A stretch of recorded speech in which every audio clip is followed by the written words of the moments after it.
Alors nous sommes Parashat Bamidbar, et veille de Chag HaShavuot, cette fête extraordinaire, Be'ezrat Hashem. C'est marqué dans le Shulchan Aruch qu'il fallait toujours lire Bechukotai la semaine dernière et Bamidbar cette semaine. Donc c'est pas pour rien, même si en Israël ils n'ont pas eu ça cette année, mais c'est pas pour rien que Bamidbar sort en la lit cette semaine. Il est raconté dans le Midrash, puisque dans cette paracha on parle des drapeaux.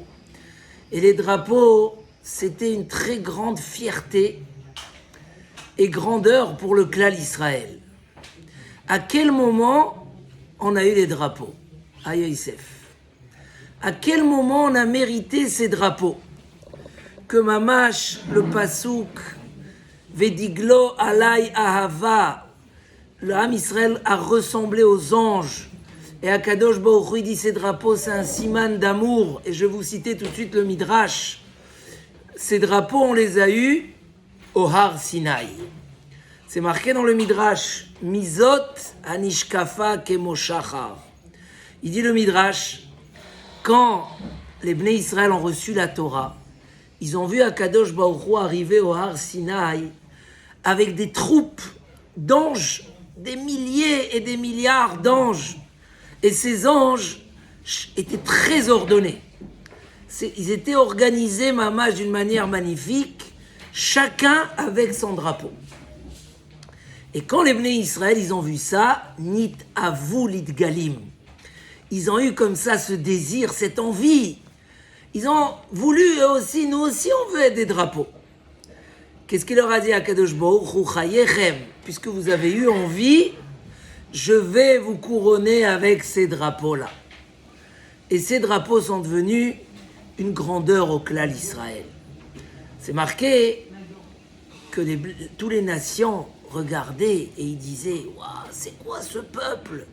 Avec les drapeaux d'Akadosh Baruch Hu, c'est une chance énorme.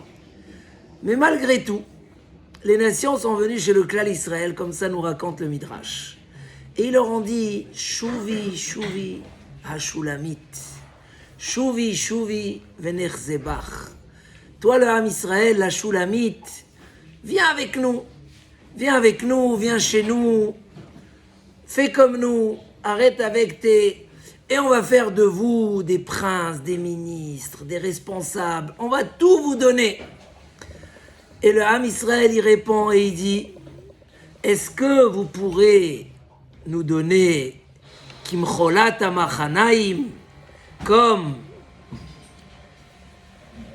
ce qu'Akadosh Baruch Hu nous a mis autour de lui, autour du Mishkan, avec des drapeaux chacun de son côté, et la signification de ce que ça dit. Vous n'êtes pas capable de nous donner autant.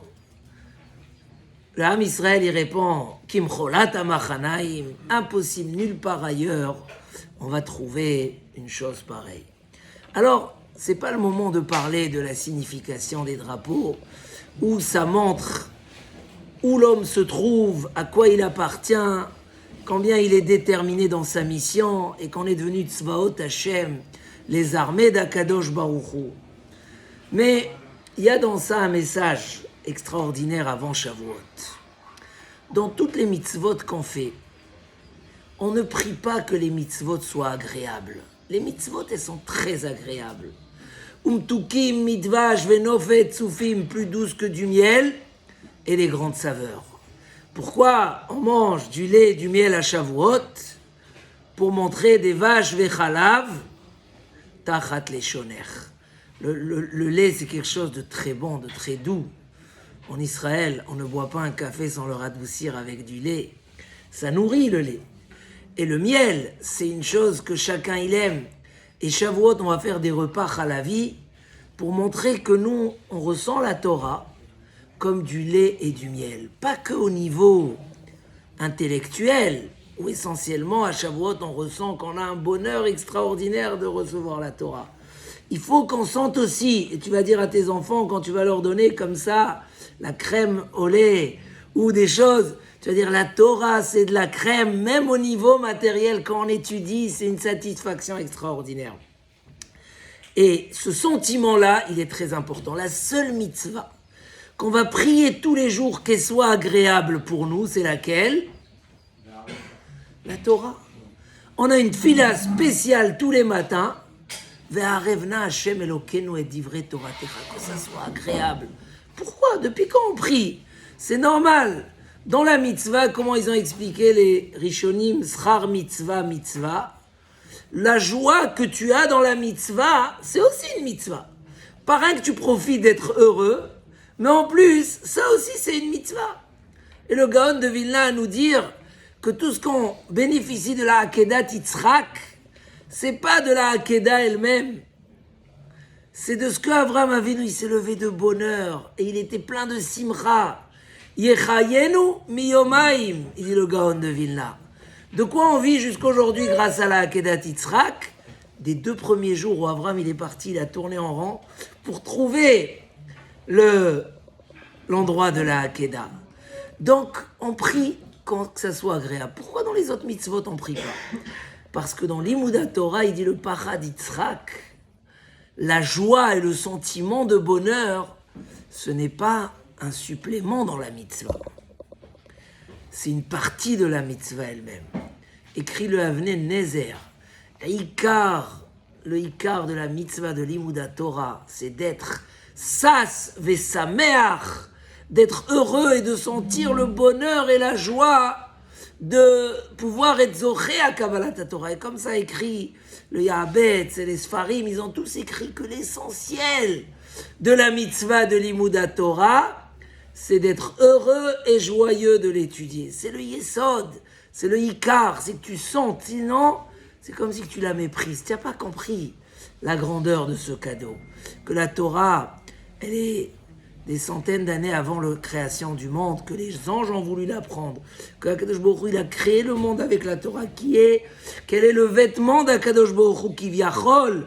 Si tu n'as pas compris la grandeur, alors il te manque dans le cœur de l'Imouda Torah. Donc c'est pour ça que uniquement dans l'Imouda Torah, on a ce devoir de simcha, c'est une condition essentielle. Liot sas vesameach, d'être heureux que tu étais zoché à ce bonheur de la Torah. Il y a même, j'ai vu une nouvelle explication. Pourquoi on dit que le Beit Amikdash a été détruit? Parce que chez l'Oberou Torah Trila, ils n'ont pas fait les birkot à Torah avant. Ils n'ont pas fait les brachot. Alors il y a beaucoup d'explications. Ça veut dire quoi? Qu'ils ont étudié la Torah. Ils ont tout pratiqué, mais ils n'ont pas fait la bracha. En fait, la bracha, c'est birkat anehenim. C'est aussi une bracha que tu es. Eux, ils ne sentaient pas le plaisir dans l'étude de la Torah. Donc, ils ne faisaient pas la bracha. Ils disaient, quand je mange, je sens le kiff. Mais quand j'étudie, je ne sens pas tellement le kiff. Le fait qu'ils ont perdu ce ve'arevna, ce sentiment de bonheur, alors ça leur a enlevé le droit d'être zoché. Parce que le ikar, c'est que l'homme, il sente cette simcha-là. C'est même marqué dans les Sfarim. C'est même marqué dans les Sfarim que les mitzvot ne nous ont lav lehanot nitnu. Ils nous ont pas été donnés pour profiter. Donc si quelqu'un, par exemple, on lui a interdit par un éder d'utiliser un chauffard, il n'a pas le droit de profiter. On a fait un éder sur lui, ça existe. Il peut quand même sonner pour Rosh Hashanah. Pourquoi? Quand je fais la mitzvah, c'est pas pour profiter, c'est une mitzvah. Ainsi de suite. Mais si quelqu'un il t'a interdit d'utiliser son livre, il t'a fait un éder, est-ce que tu peux dire la même chose? La mitzvah, c'est pas pour profiter, donc moi j'étudie. Non. Là, Shulchan Aruch, il dit, tu n'as pas le droit d'étudier avec ce livre. Pourquoi le chauffard, oui, et ça non? Parce que étudier sans profiter, ça n'existe pas.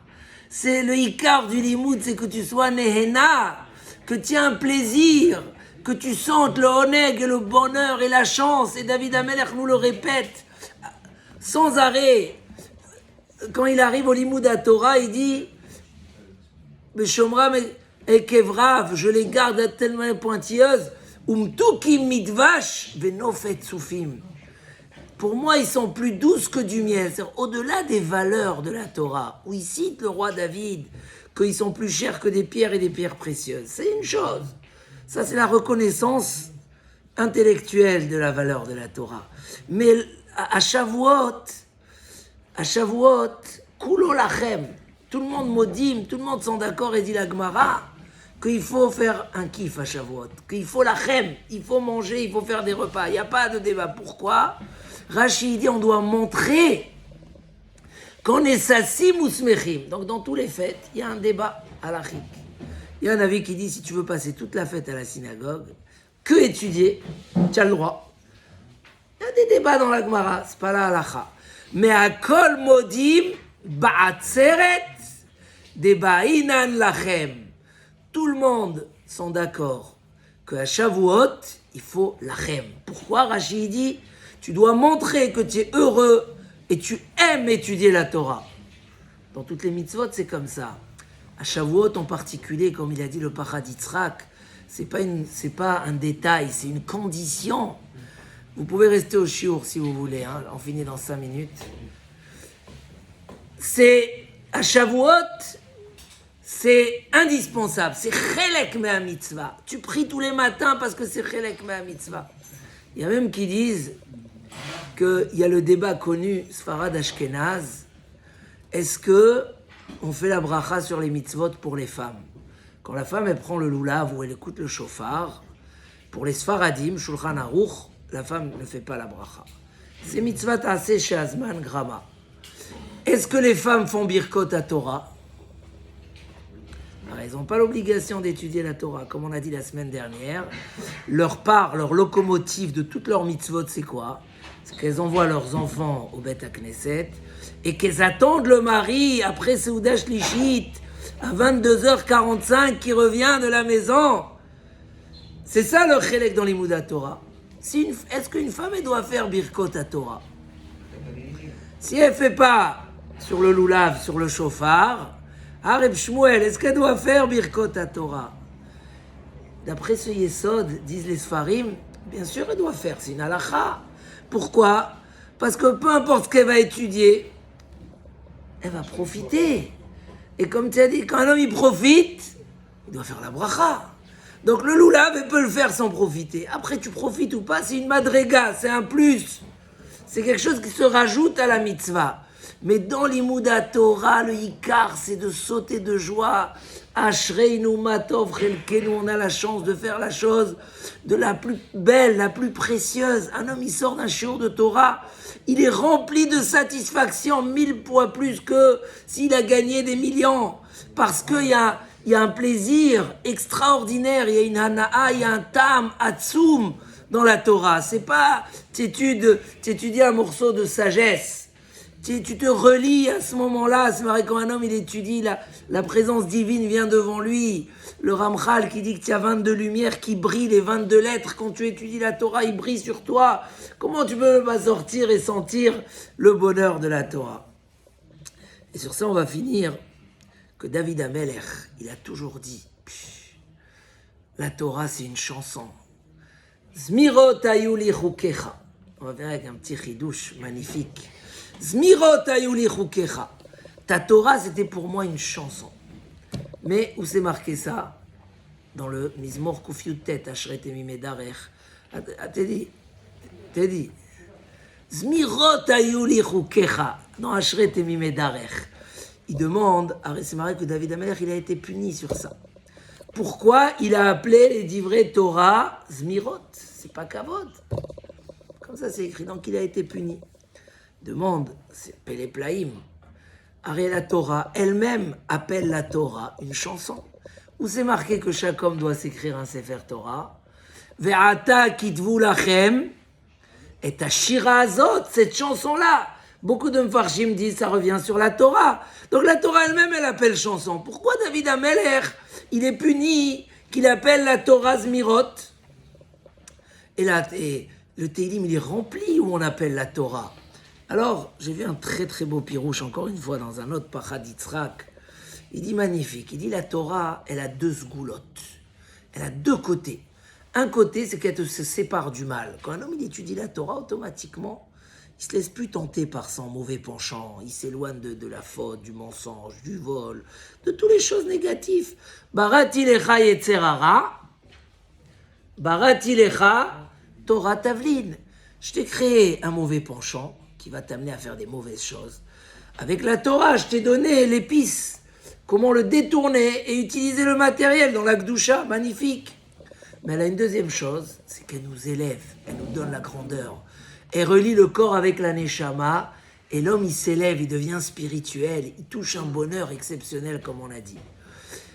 La notion chanson, c'est quand tu es fier, heureux de quelque chose, tu veux exprimer ta joie qui éclate. Il y a un mariage, tu es content que un tel, il sait pas, au Hachem, il a tellement cherché, il se marie. Et quel simcha de voir la shira, c'est que tu exprimes ton attachement au bonheur et à la grandeur de la chose. Le mot zmirot, comme psuké des zimra du matin, ça vient du mot les amers haritim. C'est quoi les amers? C'est éliminer les mekatregim. Pourquoi on fait psuké des zimra avant la tfila? Pour éliminer tous ceux qui veulent déranger notre tfila, tous les mekatregim, les forces du mal, etc.